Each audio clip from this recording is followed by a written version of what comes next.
I believe that before you ever heard that there was going to be a film version of The English Patient, you knew of the Michael Ondaatje novel on which it was based. Is that true? I, uh, the truth is that I had given the novel as a present to one of my siblings. I'd picked it up, looked at the writing, and I thought, this is really good. What happens at Christmas time when I buy books for friends or family, I'm always torn, as I'm sure you know, if you go, you're buying books for people and you go, I'd like that book. So I remember The English Patient. I'd like this book, but I'm not going to give it to me. I'm going to give it to my sister. And then the film appears. So you, just to remind folks, end up playing Count Laszlo the Almashi, who before the war was a scouting pilot, essentially, possibly for intelligence for the British. And then we flash forward and back and forth between the last days of the war when he has been terribly burned in an accident and is trying to remember and reflect on his life. In the first part, it's you and Kristen Scott Thomas as the woman who he wants to be with, and at the end, the other part, it's you and Juliette Binoche as his nurse. This is the kind of movie that wasn't really being made anymore. A really, truly grand, epic, David Lean kind of scale of a movie. I think you shot the desert scenes in Tunisia in the same places where they did Star Wars. I mean, this was really an unusual project. And in fact, while we now know that it went on to all this success, including the Best Picture Oscar and another Oscar nomination for you, and so many, Juliette Binoche, you're reunited. She wins an Oscar, but this thing very nearly didn't get off the ground, right? I mean, the financing was pretty shaky. Yeah, I mean, I want to talk a bit about Anthony Minghella, Absolutely. who directed this film. This was, he's a very special human being who had this amazing quality of bringing all his crew and cast into a sort of deeper sense of collaboration with what he was doing. And he had adapted Michael Ondaatje's novel. The novel is very, very different from the film. He had taken essentials in a wonderful novel, but it's a sort of atmosphere of memory and shadows, and it's something quite contained it's something interior about the spirit of the novel. Which is beautiful. It's a fantastic book. But Anthony had taken it. The storyline in the novel is not the most prominent aspect. It's about emotions and experience. The narrative somehow takes a back seat. Anthony took the elements of the narrative and expanded it into the film that you now see. It was a wonderful script to read. It was incredibly moving. It was very, very ambitious. It was quite a long draft the first time I read it. It was a wonderful part, of course. And the scale with which it was being conceived and produced by the great producer Saul Zaentz, famous for One Flew Over the Cuckoo's Nest and indeed Amadeus, the film of Amadeus. So, and Saul was these two remarkable men. You had an emerging director with a very wonderful instinctive sense of film story and a producer with an incredible filmography, extraordinary, of making films on this sort of scale and ambition. But with a lot of, deeper themes, adult themes, and character development in it. It was a wonderful thing to meet Anthony, to feel his incredible alert intelligence, his depth of perception, and to feel the way in which he connected to all his crew and heads of department. And yes, it was a film you probably couldn't make anymore. We were set to shoot in September of '95, and I'd finished a run of Hamlet and gone out to Italy where we were starting the shoot.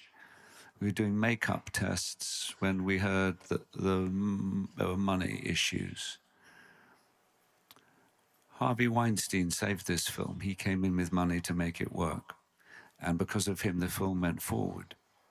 And we shot it in a length of time that you probably would never get the money for this kind of film now. We started shooting in September, we finished in January. It was an extraordinary experience to be starting in Italy. And then there was a charter flight. Sorry, I'm reminiscing now, if that's all right. Please. But it was a very heady time. It was an amazing experience. It's the sort of, when I read books about filmmaking in the 50s and 60s, about this, you mentioned Lawrence of Arabia. There were other films of long, long days on locations. And this film was like that. And the Tunisian desert was extraordinary, and the light in the desert, and the cold in the desert, and the feeling of community between everyone, led by Anthony and Saul, was something unforgettable. Shortly after that, another film was made for which I think one of your brothers, Joseph, is as known for associated with this film as any, Shakespeare in Love. He played William Shakespeare. We just coming back to sort of the fun facts and true or false type things. I heard and read, I think you may have talked about it once, that in an earlier incarnation that you almost played Shakespeare. Well, I'm not sure I almost played. I don't think I did. I did audition with the then leading lady of the film, who was not Gwyneth Paltrow. It was Julia Roberts. I like Julia Roberts, but I don't think she liked me. Well,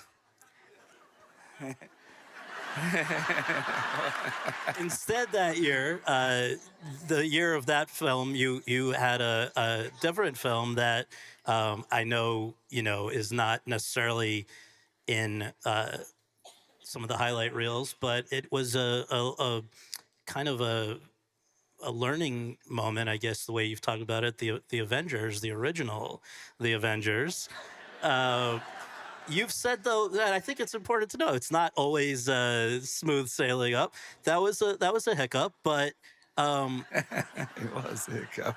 but at the same time, you came back with some stuff that I think didn't get that kind of attention, but is some of the best work you ever did in a movie called Sunshine. It's almost within the year of that. I don't know if I'm going to butcher the pronunciation, but István Szabó, the Hungarian filmmaker, Szabó, you play three generations of men of the same family trying to assimilate.